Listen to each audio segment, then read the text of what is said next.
So I'm going to pick up on your movie ticket analogy. So people people ask, okay, so why is life so cruel, and why is there so much suffering, and like what's going on here? And I think that the standard Christian answers to that are anemic and way smaller than reality. Okay, so life is an epic story.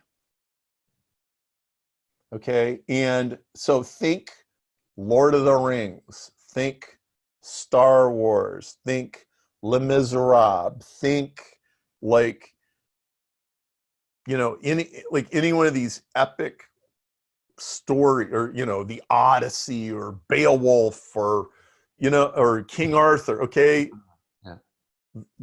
the the reason these stories are the way they are is because they represent what life really is like.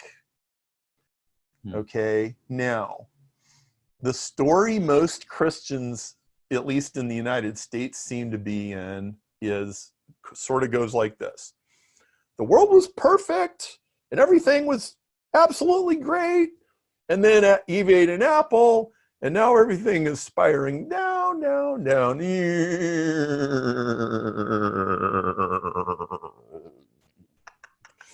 Okay, and then when everything gets bad enough, and when there's like enough bombings in Syria and like enough nuclear warheads and all this other stuff, Jesus is going to come and rescue us from everything. So meanwhile, let's just hold hands in the bomb shelter and sing Jesus songs. And this is the story that most people seem to be living in. Okay? And this So story just sucks, and nobody wants to. Like, this is not attractive to the world. Like, no. okay. So you know what? The world was never perfect, and the Bible never says it was. Wow. Okay? The Bible never says the world was perfect. In fact, let me remind you, the Garden of Eden had a snake. And who is the snake? It's ordinarily understood to be Lucifer.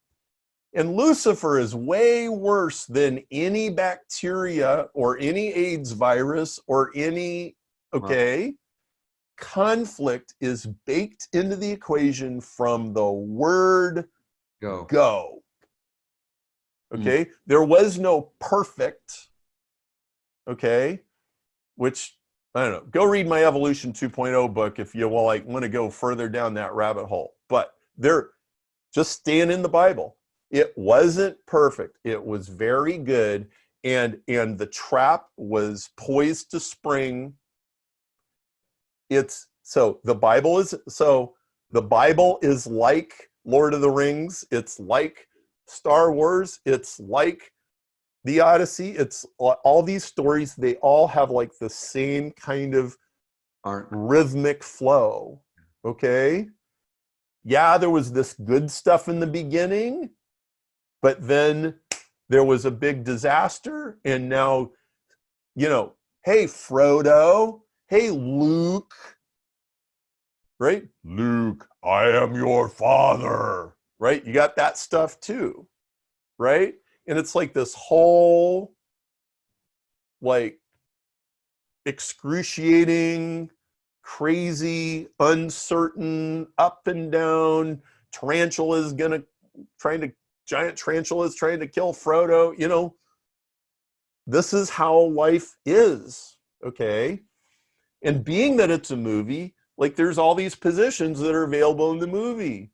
You could be an extra. You want to be an extra? You can be an extra. We'll pay you like $50 a day, and like you can stand on the edge of the village and cry during the funeral, and like you can have that part in life. And if you want to just like watch TV or listen to your headphones, then great, you can do that, right? Or you can be Sam who helps Frodo, or you could be Frodo, right? Now, the way I see the world is like, I'm Frodo and I can talk to Gandalf when I want Gandalf. And that's what wisdom is, and that's what the Holy Spirit is. And it's like, well, you know, like, are you going to listen to Gandalf, or you think you're smarter than everybody else? And that's kind of the question.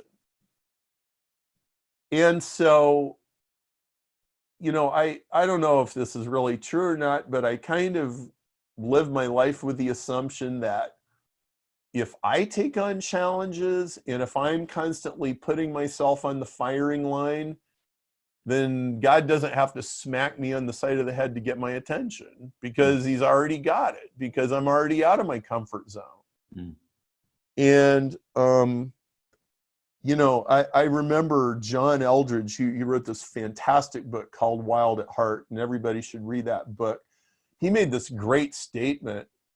He might have been more nice about it when he said it, but what he really meant was, most Christian men are pissed off because they're bored and they're sitting in a pew and everybody told them to like be nice and mow their lawn and pay their taxes and obey and sing Jesus is my boyfriend songs on Sunday, and they have no adventure, and like they're actually built to go kill orcs and go carry a ring to Mordor, and they're watching Netflix on a Tuesday night, drinking a beer and a bag of Ruffles, and they're bored with their wife, and they're bored with their kids, and they're bored with their job, and they don't have any adventure. Like, I get this friend named Tom, and he's dating this woman, Vicky, and Tom was not a Christian, and Vicky was a Christian, and Vicky says to him,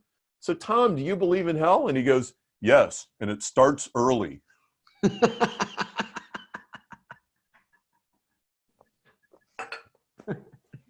Oh my goodness. See, you ain't going to get out of life alive, you know, so you might as well take some risks and get something done.